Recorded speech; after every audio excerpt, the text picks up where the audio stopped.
Death is when there is no brainstem function, not when your heart, lungs or other organs stop. To start, let's take a look at something that has been the stuff of nightmares and horror films for decades.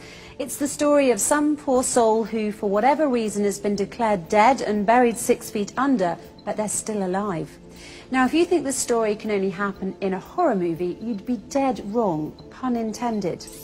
One look at recent stories right from the news proves it. A woman who gave birth 3 months after she was pronounced dead, another who was still alive when she was put into a body bag in the morgue and subsequently froze to death. Why do these horrific cases exist? Because of this alarming fact, there are no universal guidelines for doctors when it comes to declaring a person dead. Yes, you heard that correctly. Even among doctors, the definition of death isn't fully agreed upon. You're dead when a doctor says you're dead. A person can be pronounced dead if their heart stops, but they can also be revived in many cases. People can also be kept alive with machines, even though their brainstem has 0% functionality. In 2013, a study showed that in cases where CPR is used, it should be administered for at least 38 minutes. Because a person can still be revived for that amount of time with no lasting brain injury in many cases. But here's where the difference is, and it's very important. Once the brainstem permanently stops functioning, there's no way of reversing it. No matter what happens, that person's heart will eventually stop beating, even if a ventilator is used. The most important fact to remember about the brain is this: it bestows upon us the one thing that makes us truly human: consciousness. With that fact in mind, the irreversible loss of consciousness can and should be defined as death, and vice versa. Now, here's another fact that might surprise you. When you sleep, your brainstem is inactive, and there are those who argue that sleep is also a loss of consciousness due to the inactivity of the brainstem effector neurons when a person is sleeping. The brainstem also becomes inactive when a person dies, causing a loss of consciousness as well. While they might seem like identical definitions, there's one difference. Loss of consciousness during sleep is reversible, while loss of consciousness due to death is irreversible.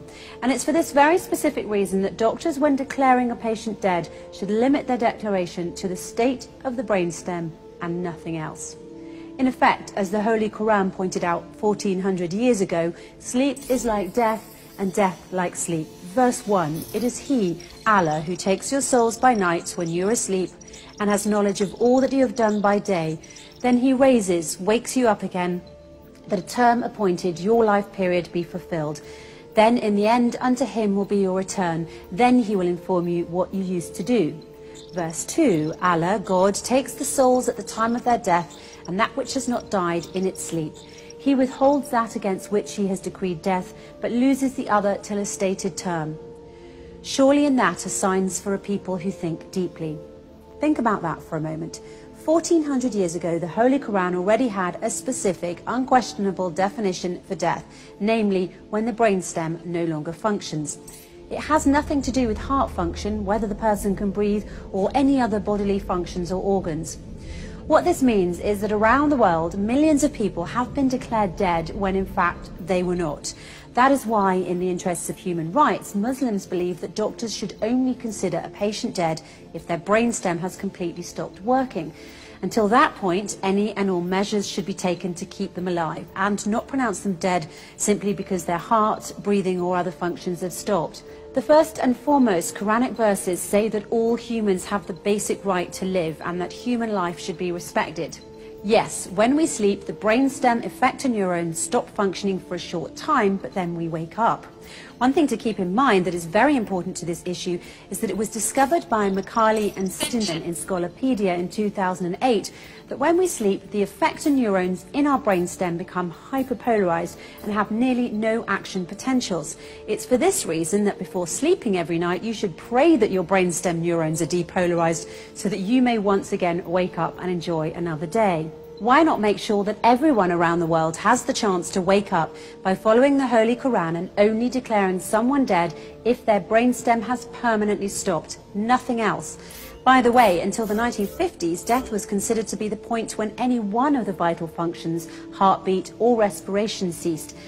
This is what, according to Dr. James Burnett, a neurologist at Dartmouth College's Giesel School of Medicine in New Hampshire, stated in his speech in Live Science on June the 19th, 2014. It wasn't until 1959 that the two French neurologists, Maurice Guyon and Pierre Molleret, changed the definition of death by defining it based on neurological criteria instead of cardiopulmonary criteria. They really saved us from being buried alive by stating a specific, unquestionable definition for death. The irreversible loss of consciousness can and should be defined as death. But this took place in only 1959. The Holy Quran, however, stated its specific, unquestionable definition for death. The irreversible loss of consciousness can and should be defined as death 1400 years ago. In order to truly respect human life, we need to agree on a universal definition of death. And just as the Quran has shown us, that definition should be based on the brainstem of the person in question permanently stopping. Nothing more, nothing less.